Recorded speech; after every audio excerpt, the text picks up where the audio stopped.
तो जैसा कि पिछले एपिसोड में हमने देखा था, वांगलिंग की मुलाकात झावु टाई से होती है। वहीं दूसरी तरफ हमें युनकोजी के बारे में हर एक चीज़ पता चल जाती है कि वो बेसिकली इमॉर्टल ग्रेवयार्ड के यानी कि इमॉर्टल क्लैन के सेकंड एंसेस्टर है। अब आगे, अब यहाँ पर जो झावु टाई था, वांगलिंग को एक जेड देता है और कहता है कि इसमें लियू मे का पूरा डोमेन है। डोमेन का मतलब इन्फॉर्मेशन है, और अगर ये तुम्हें चाहिए तो तुम ले सकते हो, नहीं तो तुम्हारे ऊपर है। और झावु टाई यहाँ से निकल जाता है और वांगलिंग अब इस लड़की का जो डाउ था यानी कि लियू मे का, उसे स्टडी करना शुरू करता है और हैरान था। ये तो थाउजेंड चेंज रूथलेस डोमेन है, मतलब इस लड़की के 1000 से भी ज़्यादा इमोशंस हैं, अलग अलग तरह के। ये वांगलिंग तो पहले ही ऑब्जर्व कर चुका था, लेकिन इतना ज़्यादा होगा इससे भी नहीं लगा था। और ये सोचता है कि अगर लियू में बीच में आई, वैसे तो ये पंगा लेना नहीं चाहता है, तो फिर ये छोड़ेगा नहीं। और वांगलिंग यहाँ पर एक एंशिएंट एरे में एंटर करके निकल जाता है। अब यहाँ पर चू कंट्री को दिखाया जाता है, जो कि फॉरसेकन इमॉर्टल क्लैन के काफ़ी करीब था। और वहाँ पर जो क्लाउड स्काई सेट था, जहाँ की टीचर लिमुआन हुआ करती थी, फिलहाल वो इमॉर्टल क्लैन के कब्जे में था। और वांगलिंग आज के दिन कंट्री चू के बाहर पहुँच चुका था। और यहाँ पर जो भी कल्टिवेटर्स थे, इमॉर्टल क्लैन वालों ने उनके ऊपर भी अपने टैटूज डाल दिए थे। और यहाँ पर बहुत सारे प्लांट्स को भी ऐसा बड़ा होते हुए देखा जा सकता है। अब क्योंकि यहाँ पर ट्रांसफर एरिया एक्टिवेट होता है जब वांगलिंग आता है, तो इमॉर्टल क्लैन की नज़र उस तरफ जाती है। अब वांगलिंग जैसे ही प्रकट होता है, यहाँ पर 7 से 8 शमन्स होंगे वांगलिंग पर अटैक करने के लिए पड़ते हैं। पर जब तक कि वो अटैक कर पाते, वांगलिंग गायब हो जाता है और जो जावरू गांव था, जावरू का गांव, ये वहाँ पे पहुँचता है। अब वांगलिंग यहाँ से फॉरेन बैटल ग्राउंड जाना चाहता था, पर तभी इसका दिल हल्का सा ऐसा दहल जाता है। और अब ये कुछ प्लान करता है कि अब ये इमॉर्टल ग्रेवयार्ड जाएगा, क्योंकि लास्ट टाइम ये 3rd लेयर तक ही गया था। ऊपर जाकर ये देखना चाहता था कि ऊपर में क्या क्या चीज़ें हैं। और पलक झपकते ये इमॉर्टल ग्रेवयार्ड का जो वो होल था, वहाँ पे पहुँच चुका था। अब जब यहाँ पर ये बढ़ता है तो बहुत सारे शमन से मिलते हैं, लेकिन वांगलिंग अब क्योंकि बहुत पावरफुल था, तो ये खुद को हाइड कर पा रहा था, क्योंकि 5 लीफ समन्स, 6 लीफ समन्स, इसका क्या ही कर सकते हैं। अब वांगलिंग यहाँ पर एक वर्ड कार्विंग निकालता है और उसे बोलता है कन्वर्ट, और एकदम वांगलिंग का क्लोन यहाँ पर बन जाता है। ये सोल ट्रांसफॉर्मेशन के लेवल के बंदे ही ऐसा कर सकते हैं, मतलब आप लकड़ी से भी अपना एक अवतार बना सकते हो। अब जो होल था उसके पास में एक पेड़ था, वो एंशिएंट ट्री होगा। और जैसे ही वांगलिंग अवतार को भेजता है, एंशिएंट ट्रीज के टैटूज चमकते हैं और अवतार पर अटैक करने लगते हैं। और अवतार जैसे इस पर ही अटैक होता है, अवतार फिर से लकड़ी में बदल के वहीं पे गिर जाता है। और अब वांगलिंग को समझ में आता है कि क्यों यहाँ पर इमॉर्टल क्लैन वाले बहुत कम हैं और बाहर में अटैक कर रहे हैं, क्योंकि ये जो प्लांट है इस जगह को सेफ करके पहले से है, मतलब अंदर जाना इतना आसान भी नहीं है। अब वांगलिंग अपने सोल फ्लैग को निकालता है। ये 1 बिलियन सोल फ्लैग नहीं था, ये किलिन बेस्ड वाला सोल फ्लैग था जो कि इसने बनाया था। और वांगलिंग के पास फिलहाल 3 सोल फ्लैग है। एक तो 1 बिलियन सोल फ्लैग है, दूसरा एक 1000 सोल फ्लैग है, और एक ये वाला यानी कि किलिन बेस्ड वाला। अब वांगलिंग ये जो सोल फ्लैग था, इसमें से एक सोल फ्रैगमेंट था जो कि कोर फॉर्मेशन पे होगा, इससे भेजता है और वो प्लांट एक्टिवेट नहीं होता है। इससे समझ में आ जाता है कि लगता है कोर फॉर्मेशन के सोल फ्रैगमेंट्स जा सकते हैं। अब ये क्या करता है कि ये जो फ्रैगमेंट्स थे इससे एक आर्मर बनाता है और अपनी बॉडी को कवर कर लेता है, और आराम से अब ये अंदर चला जाता है और पलक झपकते फर्स्ट लेयर और फिर टेलीपोर्ट करके सीधा सेकंड लेयर के एंट्रांस पर ये पहुंच जाता है। और यहाँ पर जब ये स्कैन करता है तो फर्स्ट फ्लोर पे तो बस 3 लीफ स्टेज वाले बंदे ही मिलते हैं, और पलक झपकते ये 3rd लेयर के भी करीब था। यहाँ के एरिया को ये ऑब्जर्व करता है। 3rd लेयर पर ही इसे रिनकार्नेशन फ्रूट मिला था पिछले बार, वो जगह खाली था। फिलहाल ये टेलीपोर्ट करके 4th लेयर के करीब पहुंच जाता है, और यहाँ पर इसे 6 लीफ समन्स दिखाई देते हैं, पर वो वांगलिंग को ऑब्जर्व नहीं कर पाते। वांगलिंग इनके साथ ही 4th लेयर में एंटर कर जाता है, और ये जो 6 लीफ समन था अपने साथियों इवन वांगलिंग को भी लेकर यहाँ से आगे बढ़ जाता है, और उसे पता भी नहीं चलता है वांगलिंग के कल्टीवेशन की वजह से। और पलक झपकते ये 4th लेयर के सेंटर में थे, जहाँ पर एक रिनकार्नेशन ट्री था जो कि 30 फीट लंबा भी होगा। पर ये पेड़ थोड़ा अलग था। इस पेड़ पर ब्रांचेस नहीं थे, बल्कि सर्कुलर लाइट चमक रही थी, और लाइट के बीच में एक ओल्ड मैन था जो कि नंगा था, और उसके चेस्ट पर एक होल था, और इसके फोरहेड पर 8 लीव्स चमकते हुए देखा जा सकता है। और जो टैटू था काफ़ी ज़्यादा कॉम्प्लिकेटेड एंशिएंट ऑरा से भरा हुआ था। और पेड़ के आसपास 6 लीव्स जो समन्स होते हैं, ये 10-12 तो और खड़े होंगे, और सभी इन समन्स के पीछे 10-12 कल्टीवेटर्स और खड़े थे। वांगलिंग फिलहाल यहाँ पर छिप जाता है, और पावरफुल इतना था कि कोई इसे ट्रैक भी नहीं कर सकता था। 8 लीफ समन्स इसे डिटेक्ट कर सकता है, लेकिन फिलहाल वो कल्टीवेशन में था, और इसे समझ में भी आता है कि ये जो 8 लीफ समन है वो सीरियसली इंजर्ड है। अब यहाँ पर ये जो कल्टीवेटर्स थे, ये इनके पास थोड़ी टैटूज होता है, ये लगभग 100 से ज़्यादा थे और सभी का पावर लेवल कोर फॉर्मेशन पे था। इन्हें आगे बुलाया जाता है। और फिलहाल ये जो 6 लीफ समन्स थे, ये अपनी ऑरा को यूज़ करते हैं, यानी टैटूज को रिनकार्नेशन ट्री की तरफ भेजते हैं। रिनकार्नेशन ट्री से ब्रांचेज निकलते हैं और ये जो 100 कल्टीवेटर्स थे, इन्हें घेरने लगते हैं। वांगलिंग ये सब देख रहा था और इससे थोड़ा सा हैरानी होती है। और मानो रिनकार्नेशन ट्री इस समय जिंदा हो रहा हो। और वांगलिंग को समझ में आता है कि इन कल्टीवेटर्स की ऑरा पहले रिनकार्नेशन ट्री एब्जॉर्ब कर रहा है, उसके बाद वो जो 8 लीफ समन है जो कि इंजर्ड है, वो उसके थ्रू एब्जॉर्ब कर रहा है और वो जिंदा हो रहा है। अब वांगलिंग काफी तेजी से मूव करता है। 6 लीफ समन्स तो देख भी नहीं सकते थे और सीधा ये 8 लीफ समन के सामने प्रकट होता है और तुरंत ही एक पाम अटैक 8 लीफ समन की तरफ बढ़ा देता है। वांगलिंग फिलहाल इसकी बॉडी से मिल्की वाइट ग्लो निकलता है, यानी कि ये संकेत था कि ये सेलेस्टियल स्पिरिचुअल एनर्जी को यूज कर रहा था। अब जैसे ही अटैक को आगे बढ़ाता है 8 लीफ समन, वो तुरंत ही अपनी आंखें खोलता है और डर जाता है। इधर वांगलिंग का जो पाम अटैक था सामने जाके टकराता है और पूरा 4th लेयर यहाँ पर हिल के रह जाता है। और सॉकवेव जो निकलते हैं 6 लीफ समन्स वगैरह तो काफी दूर फेंक दिए जाते हैं और सभी खून की उल्टी कर रहे थे। अब इनमें से जो एक 6 लीफ समन था वो चिल्लाता है कि ये तो सोल ट्रांसफॉर्मेशन लेवल का कल्टीवेटर है और सभी जो 6 लीफ समन्स थे यहाँ से भागने लगते हैं। अब इधर 8 लीफ समन जिसके आसपास वो लाइट ऑरा थी जिसे ये अब्जॉर्ब कर रहा था, वो डिस्ट्रॉय हो जाता है और वो खून की उल्टी करने लगता है। लेकिन फिलहाल ये अपने टैटू पावर को यूज करता है ताकि वांगलिंग के पाम अटैक को पूरी तरह से अंदर न जाने दे। और फिलहाल ये शमन भागने को देखता है पर वांगलिंग भी कहता है तुम भाग नहीं सकते।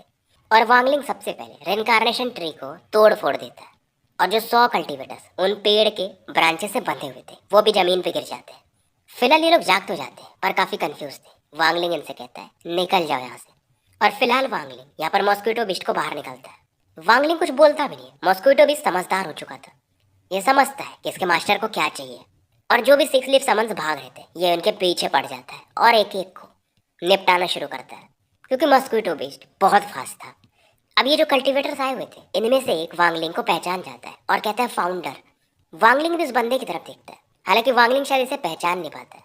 फिलहाल वांगलिंग 8 लीफ समन के पीछे था। अब ये जो 8 लीफ समन है ये एक्चुअली में 5th एंसेस्टर के अंदर काम करता था, लेकिन 1 महीने पहले वॉर के टाइम ये सीरियसली इंजर्ड हो जाता है। एक सोल ट्रांसफॉर्मेशन के लेट फेज के बंदे ने इसे इंजर्ड किया था और इस दौरान ये सोचता है अगर मैं 11th फ्लोर पे पहुंच गया तो मैं फिर से बच सकता हूँ, क्योंकि शायद 11th फ्लोर पर इसके 3rd एंसेस्टर है जिन्हें कि जुकुजी ने यानी कि करेन सुजाकू ने इंजर्ड किया था। इधर वांगलिंग अपने सेलेस्टियल स्वॉर्ड को बाहर निकालता है, इसमें अच्छा खासा सेलेस्टियल स्पिरिचुअल एनर्जी भरता है और सामने की तरफ चला देता है। फिलहाल ये बंदा भाग रहा था और इसके अंदर जो वो टैटू था जो कि काफी एंशिएंट ऑरा वाला था फिर से निकलता है वांगलिंग को तलवार को ब्लॉक करने के लिए। लेकिन इस बार ये टैटू शैटर्ड हो जाता है, यानी कि टूट फूट जाता है। और फिलहाल ये 8 लीफ समन यहाँ पे मारा जाता है। लेकिन मरते मरते ये वांगलिंग से पूछता है कि तुम कौन हो। वांगलिंग भी कहता है वो तो मैं नहीं बताऊंगा। लेकिन फिलहाल ये इस बंदे के ऊपर एक रेस्ट्रिक्शन लगा देता है और इसके सर को धड़ से अलग कर देता है। पर वांगलिंग हैरान था, यार इसके अंदर सोल नहीं था, क्योंकि वांगलिंग ने इसे मारते समय ही सोल रिफाइनिंग टेक्निक को यूज किया था ताकि इसके सोल को ये यूज कर सके। अब ये इसके सर की तरफ देखता है, यानी स्कल। इस बंदे की खोपड़ी के आसपास एक घोंसली फायर था और इसके सर पर एक टैटू जैसा बनता है। अब वांगलिंग भी सोचता है और इसके स्कल को अपने स्टोरेज बैग में रख लेता है।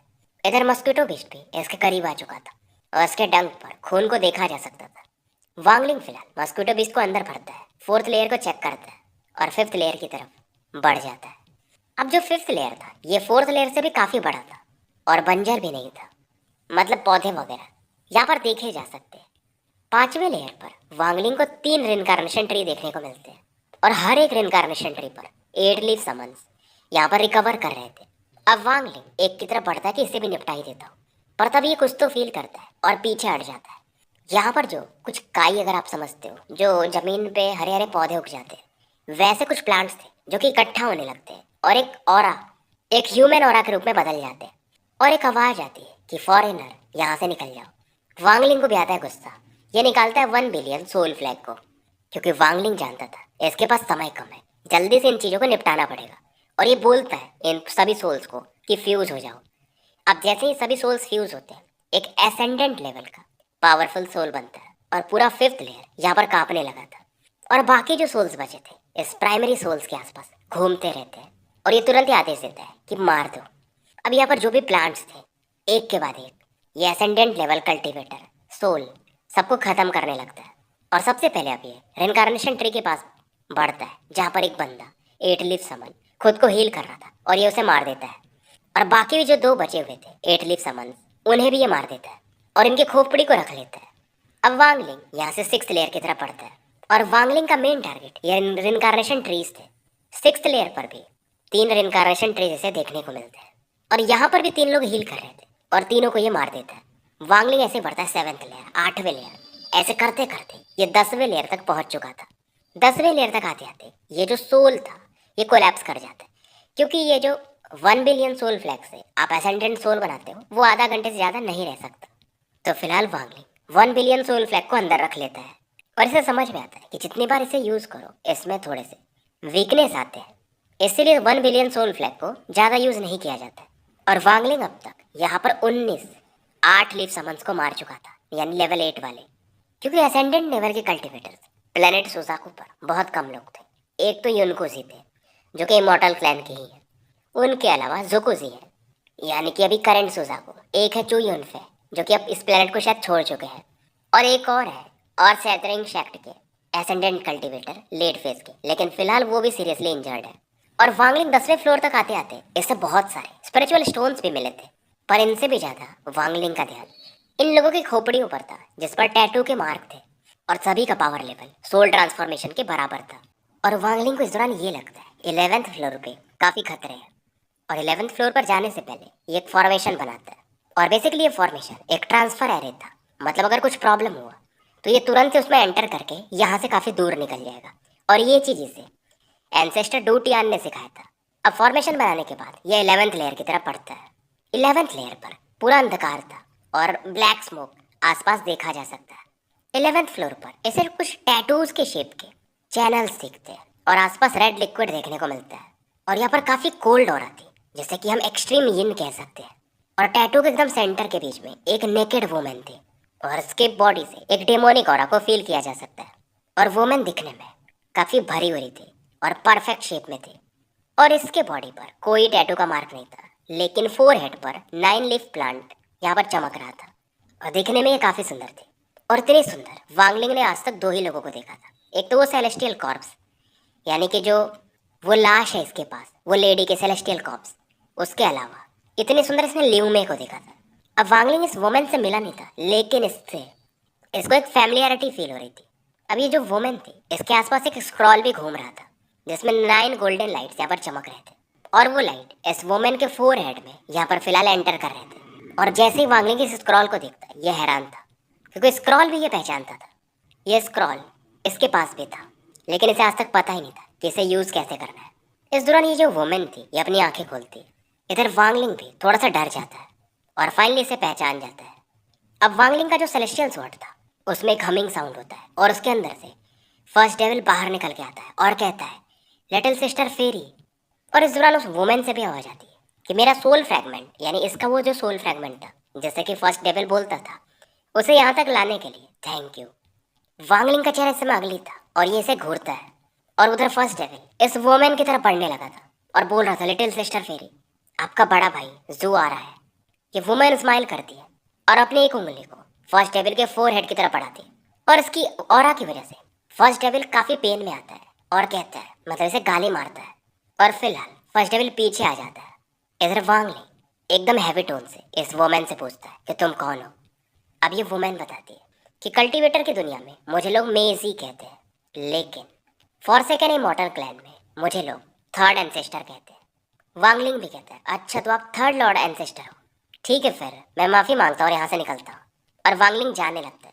अब वुमेन भी कहती है कि मुझे थर्ड एंसेस्टर मत बुलाओ, तुम मुझे मेजी बुला सकते हो, तुम यहाँ से तभी जा सकते हो जब तुम शांति से रहोगे। और ये जो वुमेन थी ये अपने हाथों से बस अपनी ऑरा भेजती है, और जो रास्ता था जो 10th लेयर से होके जाता था उसे ये ब्लॉक कर देती है। वांगलिंग पलटता है और कहता है सीनियर आप चाहती क्या हो। और वुमेन कहती है मुझे कुछ नहीं, बस ब्यूटी ऑफ लाइफ को एक्सपीरियंस करना है। मैं तुम्हें देख के इतना तो समझ सकती हूँ कि तुमने आज तक किसी वुमेन को टेस्ट नहीं किया है, शायद मैं काफ़ी लकी हूँ। वांगलिंग देखता है और कहता है कि आप यहाँ पे हो, यानी कि आप भी इंजर्ड हो। और वांगलिंग इस दौरान एक आइटम निकालता है जो कि 1 बिलियन सोल फ्लैग था और कहता है इसे पहचानती हो। वुमेन तुरंत ही कहती है 1 बिलियन सोल फ्लैग, और साथ में वांगलिंग सेलेस्टियल स्वॉर्ड पर भी अपनी ऑरा को फोकस करने लगता है और सामने एक तरफ एक अटैक करके दिखाता है और कहता है अभी तक मैंने बस 10% ऑरा यूज किया है। वुमेन पहचान जाती है कि ये तलवार भी एक सेलेस्टियल ट्रेजर है, लेकिन फिर भी कहती है कि तुम दो चीजों से मुझे मारना चाहते हो। वांगलिंग भी कहता है आप फुल पावर पे होती तो शायद नहीं कर पाता, लेकिन आप इंजर्ड हो और आज मैं जा रहा हूँ, आप हील कर सकते हो। वांगलिंग जानता था कि ये वुमेन एसेंडेंट लेवल की है और वांगलिंग के पास ज़्यादा चांसेस नहीं है कि इन्हें हरा पाए। पर ये वुमेन हंसती है कि यार मैं तुम्हारे पे हार्ड थोड़ी आ रही हूँ, बस मैं लाइफ एक्सपीरियंस करना चाहती हूँ। और तुम अगर इस लेयर को पार कर गए तो टोटल यहाँ पर 19 लेयर है और तुम्हें आगे बहुत अच्छी चीज़ें मिल सकती हैं। तुम्हें ऊपर में हमारे फॉरसेकन इमॉर्टल क्लैन का टैटू पावर भी मिल सकता है, जैसे कि बेसिकली हमारे फर्स्ट एंसेस्टर उनका सोल फ्रैगमेंट गार्ड कर रहा है और तुम उनके भी फ्रैगमेंट को अगर ले लिए तो तुम्हारा 1 बिलियन सोल फ्लैग काफ़ी पावरफुल हो जाएगा। पर वांगलिंग जुरन की तरफ देखता है, इसकी आवाज़ काफ़ी कोल्ड थी और ये कहता है कि मैं आपको 3 गिनती देता हूँ, अब वो आप पे डिपेंड करेगा कि आप मुझसे फाइट करना चाहती हैं या मुझे जाने देना चाहती हैं। अब वुमेन ये इस दौरान ऐसा आहें भरती है और सामने जो टनल था जो कि गायब हो चुका था वो फिर से प्रकट हो जाता है और ये कहती है क्योंकि तुम कंफर्टेबल मेरे साथ होना ही नहीं चाहते हो तो ठीक है जाओ, लेकिन एटलीस्ट मेरा वो जो सोल फ्रैगमेंट है जो तुम्हारे पास है उसे छोड़ जाओ। वांगलिंग भी कहता है जब मैं इमॉर्टल ग्रेवयार्ड से बाहर निकल जाऊंगा तो इसे रिलीज कर दूंगा और आपके पावर के हिसाब से आप इसे तुरंत ही अपनी तरफ खींच लोगे। अब वांगलिंग जब वापस जा रहा था टनल की तरफ तो ये वुमेन स्माइल करती है कि चलो अब तुम मेरे जाल में फंस रहे हो, क्योंकि ये टनल शायद कहीं और जाता था जो इसने अभी बुलाया था। लेकिन वांगलिंग टनल में जाने से पहले एक फॉर्मेशन एक्टिवेट करता है और यहाँ से गायब हो जाता है। ये वुमेन भी हैरान थे क्योंकि वांगलिंग ने जाने से पहले यहाँ एक फॉर्मेशन बनाया था और एक 10th लेयर पे, तो सीधा ये 10th लेयर पे निकलता है और यहाँ से भागने लगता है। और ये वुमेन भी हैरान थी कि क्या ही चौकन्ना बंदा ही है और ये मुझे काफ़ी पसंद आ रहा है, अगर मैं इसे पूरा सोख जाऊँ तो मेरा टैटू पावर काफ़ी बढ़ जाएगा। और इस दौरान ये अपने जीभ से अपने होठों को चाटती है और इस दौरान ये कहती है चलो कोई नहीं, अब मैं इसको पकड़ ही लेती हूँ। और इसके पास में जो स्क्रॉल था उस स्क्रॉल को ये वुमेन आदेश देती है कि जाओ और इसे पकड़ लो।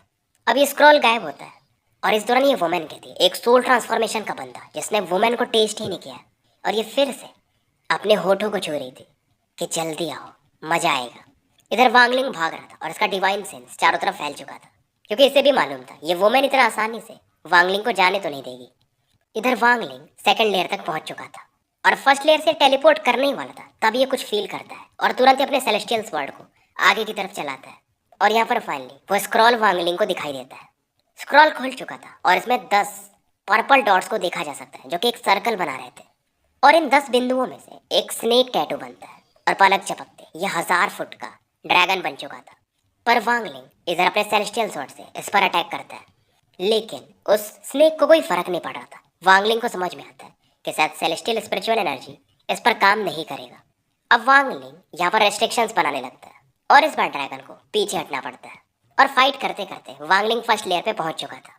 अब इस बार वो स्क्रॉल फिर से घूमता है, उसमें जो 10 डॉट्स थे वो फिर से घूमते हैं और इस बार एक टाइगर बाहर निकलता है जो कि 1000 फीट का ही था और अपने पंजे से वांगलिंग पर अटैक करता है क्योंकि वांगलिंग ने वो जो ड्रैगन के माउथ था उसको रेस्ट्रिक्शन से बांध दिया था। तो पहले ये टाइगर ड्रैगन को आज़ाद करवाता है और ये दोनों वांगलिंग के पीछे चले जाते हैं। इधर वांगलिंग एक आइटम निकालता है और ये वही स्क्रॉल था जो कि इसे आज तक ये यूज़ नहीं कर पाया था और वांगलिंग जानता था कि शायद अब इसे कैसे यूज़ करना है। और जैसे ये स्क्रॉल निकलता है टाइगर और ड्रैगन दोनों रुक जाते हैं और वांगलिंग भी इस स्क्रॉल को खोल देता है, लेकिन वांगलिंग वाले स्क्रॉल में एक ही गोल्डन पर्पल डॉट था और वहीं वो जो 10 डॉट वाला स्क्रॉल था जो कि इन टाइगर और ड्रैगन के पीछे था वो भी यहाँ पर आ चुका था। अब दोनों स्क्रॉल्स के बीच में ये ड्रैगन और टाइगर थे और ये दोनों कंफ्यूज थे कि हम किसके अंदर से बाहर निकले हैं। और वहीं 11th लेयर पर वो जो थर्ड एंसेस्टर बैठी थी मेजी, उनका भी चेहरा बदल जाता है। ये टैटू बीस्ट एटलस इस बंदे के पास कैसे हो सकता है, हमारे फॉरसेकन इमॉर्टल क्लैन का ट्रेजर? क्या ये वही है जो हमारे फर्स्ट एंसेस्टर ने बाहर की दुनिया में छोड़ा था? और इस दौरान ये वुमेन बोलती है रिटर्न। अब जैसे ये बोलती है वो जो 10 डॉट वाला स्क्रॉल था वो तुरंत ही कांपता है और वापस लौटने लगता है और जो ड्रैगन और टाइगर थे उस स्क्रॉल के अंदर समा जाते हैं। अब वांगलिंग वाला जो स्क्रॉल था उसके आसपास एक इल्यूजन बनता है एक वुमेन जैसा। अब ये जो वुमेन प्रकट हुई थी ये तुरंत ही ड्रैगन और टाइगर तरफ देखती और बस हाथों से इशारा करती, दोनों आकर के इस स्क्रॉल में समा जाते और उधर 11th फ्लोर पर जो मेजी बैठी थी वो ब्लड वोमिट करने लगती है क्योंकि ये जो बीस्ट थे ये इनके थे जिन्हें कि अब किसी और ने चुरा लिया था और ये काफ़ी हैरान थे और ये सोचती है कि ये कौन से एंसेस्टर है जिन्होंने खुद को ही इस टैटू बीस्ट एटलस स्क्रॉल में सील कर लिया था और खुद एक टैटू बीस्ट बनना चाहते हैं। अब ये जो मेजी थे ये अपने 9 लीव्स को एक्टिवेट करते हैं और इनका जो स्क्रॉल था उसे वापस बुलाने लगते हैं। इधर वांगलिंग के पास भी ज़्यादा समय नहीं था, ये इधर से बाहर निकल जाता है और जब ये बाहर निकलता है तो वो जो सोल फ्रैगमेंट था मेजी का ये उन्हें वापस भी नहीं करता है। क्योंकि बात ऐसी थी कि ये सोल फ्रैगमेंट वैसे तो मेजी का था, लेकिन ये जो सोल्स होते हैं जब एक टाइम के बाद ग्रो कर जाते हैं तो किसी के पास अगर ओरिजिनल बॉडी भी हो तो वापस नहीं जाते, मतलब ये उनके कंट्रोल में नहीं था। नहीं तो जायन डेमन क्लैन के एंसेस्टर इस चीज़ को कैसे अपने पास रख पाते। और वांगलिंग के लिए ये सोल फ्रैगमेंट काफ़ी काम का था क्योंकि इसकी मदद से ये किसी के साथ बैटल जीत सकता है।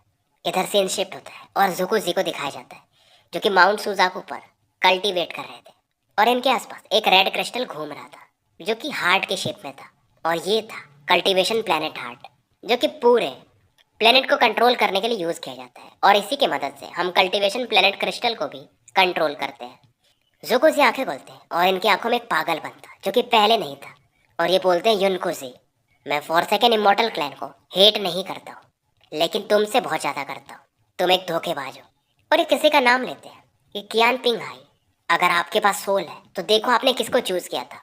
और इस दौरान ये पुराने दिनों को याद करते हैं कि युनकुजी और मैं एक साथ ही बहुत समय तक रहे हैं और टैलेंट हमारा सिमिलर था, लेकिन जो पहले वाले सुजाकू थे वो युनकुजी को ज़्यादा पसंद करते थे और मुझे गालियाँ मारते थे। और जब उन्होंने पास्ट में मुझे मिस्टीरियस सुजाकू फॉर्मेशन दिया तो मैं काफ़ी खुश था और मेरे दिमाग में एक ही चीज़ था कि मैं प्लेनेट सुजाकू को काफ़ी स्ट्रॉन्ग बनाऊंगा और एक अच्छा सुजाकू बनूंगा। लेकिन मुझे क्या पता था कि कियान पिंग हाई वो काफ़ी वीसियस थे। कियान पिंग हाई बेसिकली इसके पहले वाले सुजाकू थे, क्योंकि अगर आप कभी भी मिस्टीरियस सुजाकू फॉर्मेशन को यूज़ करोगे तो आपका सोल डैमेज होता है और ज़्यादा यूज़ कर दिए तो आपका ओरिजिन सोल कभी रिकवर ही नहीं होगा। वो मर चुके हैं लेकिन मुझे नहीं पता उन्होंने ऐसा क्यों किया मेरे साथ। ये तो अच्छा हुआ कि मैंने लंबे समय से प्लान किया और कल्टीवेशन प्लैनेट क्रिस्टल मेरे कंट्रोल में है। क्योंकि बात ऐसी थी कि जो कियान पिंग हाई थे वो युनकुजी को अगला सुजाकू बनाना चाहते थे और इस दौरान ये कहता है कि कियान पिंग हाई, इसीलिए मैंने तुम्हारी इस बॉडी को अपने माउंट सुजाकू पर दफनाया भी नहीं बल्कि कॉर्प सेट को दे दिया। इसी तरह से मेरा नफरत तुमसे कम हो सकता है और मैं ही सबसे अच्छा सुजाकू हूँ, तुम गलत थे। और फाइनली मुझे लंबा समय ढूंढने के बाद तुम्हारा एक डिसेंडेंट मिला, कियान फेंग, और इसका भी स्पिरिट रूप तुम्हारे जैसा ही है, वो तुम्हारे जैसा दिखता भी है। और जब मैं उसे देखता हूँ तो मेरी नफरत और बढ़ जाती है और मैं उसको मिस्टीरियस सुजाकू फॉर्मेशन देने वाला हूँ, क्योंकि जब वो यूज़ करेगा तो उसे पता चलेगा कि उसका जो ओरिजिन सोल है वो भी डैमेज होगा और मैं काफ़ी खुश रहूँगा। और यही तरीका है ताकि मैं अपनी नफरत को पूरा कर चुकूँ जो तुमने किया है। और इस दौरान ये युनकुजी को याद करता है कि क्या तुम्हें पता है कल्टीवेशन प्लैनेट क्रिस्टल के बारे में। और ये कहता है कि हालांकि कल्टीवेशन प्लैनेट क्रिस्टल को सेकंड सुजाको ने सील कर दिया था ताकि फ्यूचर सुजाकोस इसे कंट्रोल नहीं कर पाएंगे, लेकिन मेरे पास उसका भी तोड़ है, कल्टीवेशन प्लैनेट हार्ट। उसकी मदद से मैं कल्टीवेशन प्लैनेट क्रिस्टल को बाहर निकाल सकता हूँ। हालांकि प्राइस काफ़ी ज़्यादा है, कल्टीवेशन प्लैनेट क्रिस्टल को मैं बाहर तो निकाल दूंगा लेकिन मैं भी मारा जाऊंगा। और बेसिकली ये कल्टीवेशन प्लैनेट क्रिस्टल को भी तोड़ने वाला था। तो अगर ऐसा करेगा तो कल्टीवेशन अलायंस वाले जो है यानी बाहरी दुनिया के जो पावरफुल लोग हैं, एक अलायंस है, वो लोग यहाँ पर तो आएंगे और जब वो आएंगे तो तुम्हारा इमॉर्टल क्लैन भी बचेगा नहीं। और ये कहता है कि युनकुजी, मैं तुम्हारे साथ इस बार गेम खेलने वाला हूँ, तुमने 3 महीने का समय दिया था ना, तुम्हें पता चलेगा। हाँ, अगर तुम्हें कल्टीवेशन प्लैनेट क्रिस्टल मिल गया तो अलग बात है, नहीं तो मैं कल्टीवेशन प्लैनेट क्रिस्टल को डिस्ट्रॉय कर दूंगा और तुम्हारा इमॉर्टल क्लैन भी मारा जाएगा। इसीलिए जुकुजी की आंखों में इस समय एक पागलपन था और ये काफ़ी तेजी से हंस रहा था। अब यहाँ पर सुजाकू के वेस्ट के एरिया को दिखाया जाता है जहाँ पर छोटी छोटी झोपड़ियाँ बनी हुई थी और इन्हीं झोपड़ियों में जो कि काफ़ी शानदार भी बने हुए थे, बीच में कियान फेंग बैठा था और उसके बगल में रेड बटरफ्लाई। और रेड बटरफ्लाई हमेशा कंफ्यूज रहती थी। कियान फेंग इस दौरान आसमान की तरफ देख रहा था जहाँ पर ब्लैक क्लाउड दिखाई दे रहे थे और यह संकेत था कि इमॉर्टल ग्रेवयार्ड वाले अभी भी अलग अलग लोकेशंस में अटैक कर रहे हैं। इस दौरान ये सोचता है कि वो शेंगन्यू कहाँ पर है, उसने मुझे इंजर्ड किया था, अगली बार तो उससे मैं मार के रहूँगा और उसके डोमेन को मैं डिवोर कर जाऊँगा। हालांकि उसके पास 1 बिलियन सोल फ्लैग है, लेकिन ओल्ड मैन ने भी, यानी कि सुजाकू की बात कर रहा है, कि मुझे एक ट्रेजर दिया है और ये ट्रेजर काफ़ी पावरफुल है। ओल्ड मैन की बातों से लग रहा था, लेकिन ये फिर से सोचता है कि ओल्ड मैन ने ये चीज़ मुझे दिया तो है, पर मुझे डाउट होता है क्योंकि आजकल वो मुझे अलग नज़रों से देखता है। और ये सोचता है कि मैं इस काम में नहीं पड़ता हूँ। मेरी जो जूनियर अप्रेंटिस सिस्टर है यानी कि लियू में, वो शेंगन्यू के डोमेन को डिवोर करेगी और बाद में मैं मेरे जूनियर अप्रेंटिस सिस्टर का डोमेन को डिवोर कर जाऊँगा। उसके बाद इस प्लेनेट को ही छोड़ दूंगा, लेकिन उसके पहले मुझे उस जिगजिन को मारना पड़ेगा। इधर 1 महीना बीत चुका था और एक फिगर प्रकट होता है जाओ कंट्री के कॉर्प सेक्ट के अंदर में, और ये था वांगलिंग। क्योंकि इन 1 महीनों में वांगलिंग ने आराम नहीं किया था। ये इसके बाद फॉरेन बैटल ग्राउंड गया था जहाँ पर बहुत सारे वॉन्डरिंग सोल्स थे। ये अपने 1 बिलियन सोल फ्लैग को अब काफ़ी स्ट्रॉन्ग कर चुका था, लेकिन ये पूरी तरह से इसमें कामयाब नहीं होता है। अब वांगलिंग का जो अगला मकसद था, क्योंकि कॉर्प सेक्ट में जाओ कंट्री वाले ब्रांच में एक बहुत बड़ी सी बॉडी थी, ये उसे पाना चाहता था। और शायद ये बॉडी जो थी जायन डेमन क्लैन के एंसेस्टर की थी और फर्स्ट एंसेस्टर की थी, जो कि सुजाको कंट्री पर अपने जायन डेमन क्लैन को लेकर आए थे। और वांगलिंग को इनका ब्लड चाहिए था ताकि इनके ब्लड को ये अपनी मेन बॉडी में यूज़ कर सके और उसका पावर लेवल को बढ़ा सके। और इसे बाकी चीज़ों से मतलब नहीं था।